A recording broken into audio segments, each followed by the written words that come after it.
Did you know that approximately 750,000 Canadians, 750,000, are living with Alzheimer's disease or other forms of dementia in Canada?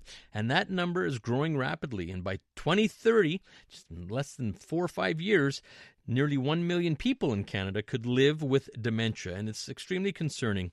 But did you know there are risk factors that are modifiable, which we can control on our own to help us prevent dementia? Well, to tell us more, I'd like to bring in Dr. Saskia Sivananthan. She's a neuroscientist and international health policy expert. Dr. Sivananthan is CEO of the Brainwell Institute and affiliate professor at McGill University, Department of Family Medicine. She was the former chief research officer of the Alzheimer's Society of Canada and senior consultant for the World Health Organization, where she co-drafted the WHO Global Dementia Action Plan. Dr. Sivananthan joins me on the line. Welcome to Life Unrehearsed. Thank you so much for having me. Well, thank you for coming on. You do plenty of interviews right across the country. Very grateful for you to join me here on a Sunday. I know you're extremely busy, and I appreciate your time. And so, first of all, can you help our listeners tell us a little bit more about the Brainwell Institute? Sure. So the Brainwell Institute is a nonprofit organization, and it's a policy-focused think tank. We established it because we recognized I'm a researcher by training, but I've worked in health systems and policy implementation for the vast majority of my career. And one of the key gaps that I really noticed was that there is really good quality evidence that is not necessarily making its way first and foremost to policy that could help people living with dementia and to help system planning. So really we're talking about governments and, politicians and decision makers, but also that there's really good quality evidence that's not being shared with the public and with people who are concerned about dementia or caring for someone living with dementia.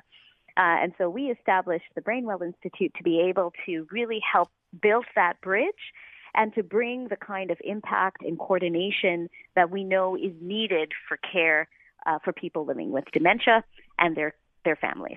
Doing some really good things and really check out the Brainwell Institute and making a difference not only in Canada but right across the world.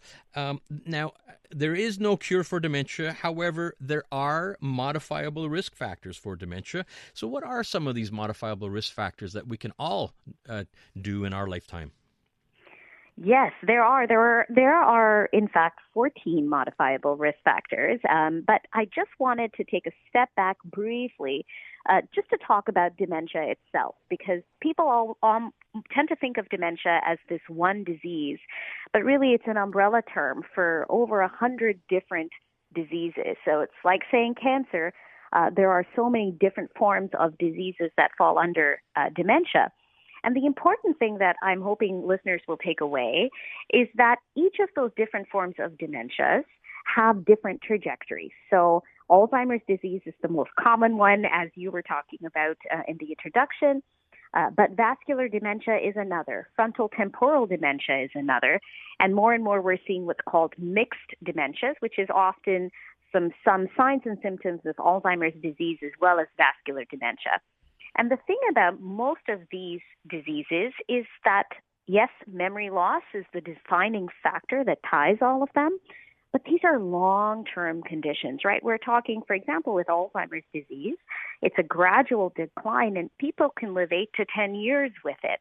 And so it's important for us to really think about what are the sorts of things that we can do early, and then as that disease progresses, to be able to support the person as best as we can, as well as for the care partners. And so that really brings us quite nicely to the modifiable risk factors. As I said, there are 14 of them. And there's a study, a huge study that's conducted by a scientific group in England, but it's made up with international researchers, and it's published every few years in a report called the Lancet Study on Dementia, if people wanted to look that up. And one of the key, I'll touch on a couple of the key modifiable risk factors that we can do something about. Now, I want to also frame this by saying that the way the Lancet has positioned these 14 risk factors is that if as a population, so as, all Canadians, if we were able to address these risk factors, so really take a preventative approach, we would be able to reduce the overall proportion of dementias by 40%. I mean, that is not insignificant. That's a huge number. And I think what that's really telling listeners is that our lifestyle plays a big part in the risk of dementia. But after all, this is risk, so it doesn't mean that it'll absolutely, if you address all of these things, you will never get dementia, but it does lower your risk. So let me touch on one of them. One of the key ones, actually, is hearing loss, because it is something that can really quite feasibly be modified by a listener.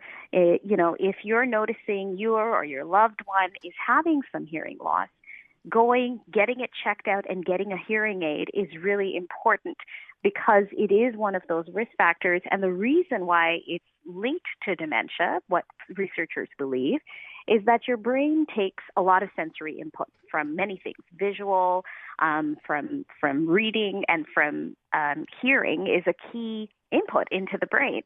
And so if you're starting to have hearing loss, then you're losing an important input that is a part of how the brain will communicate and build networks. So hearing loss is a really important one to address. Another one is physical inactivity. I mean, we've talked about this in the past, and I'm sure people have heard what's good for your heart is good for your head. And this is very much where this comes into play. Exercise is by far one of the strongest activities that people can undertake to reduce their overall risk of dementia, but also generally their heart risk and vascular risk, right? Mm-hmm. A couple of other new ones that have come out has been social isolation. We learned about that more recently, mainly thanks to the pandemic, and in recognizing how important it is that we connect with people, that we meet them face-to-face physically, that we're interacting. And often with dementia especially, people tend to withdraw, right, because they're afraid, they are worried about the stigma, about how people will perceive them. And unfortunately, this is completely understandable, but I think is an important thing to don't withdraw from society. In fact, go out and continue to engage more. And then the last one I'm going to highlight is sleep disturbances. This was recently added just last year as one of the risk factors. And it's recognizing how important sleep is for the brain. Your brain processes a lot of information when you're sleeping. It also clears out a lot of clutter, and from both a biological mechanism, but also just from a general cognitive mechanism. Sleep is very important for strengthening memories and for neuronal networks. And so doing your best to be able to, it's not just about the quantity of sleep, it's the quality of your sleep. I'm sure people have heard that. And it's getting your environment ready for that. So turning off any screens or devices well ahead of time, avoiding any caffeine several hours ahead of time.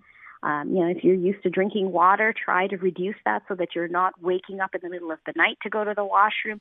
Doing whatever you can to ensure that you're getting good quality sleep and a good quantity of sleep. Get your sleep. We are already out of time, Dr. Sivananthan. What I'd like to do, that's the Lancet Commission report. So if you do want to find these 14 modifiable risk factors, just simply do a Google of 14 modifiable risk factors for dementia. You'll be able to see them all there. Dr. Sivananthan, I want to thank you very much for your advice. Love to have you back on the show. Sure, my pleasure. Thanks for having me. Thank you. Dr. Saskia Sivananthan is a neuroscientist and international health policy expert and the CEO of the Brainwell Institute.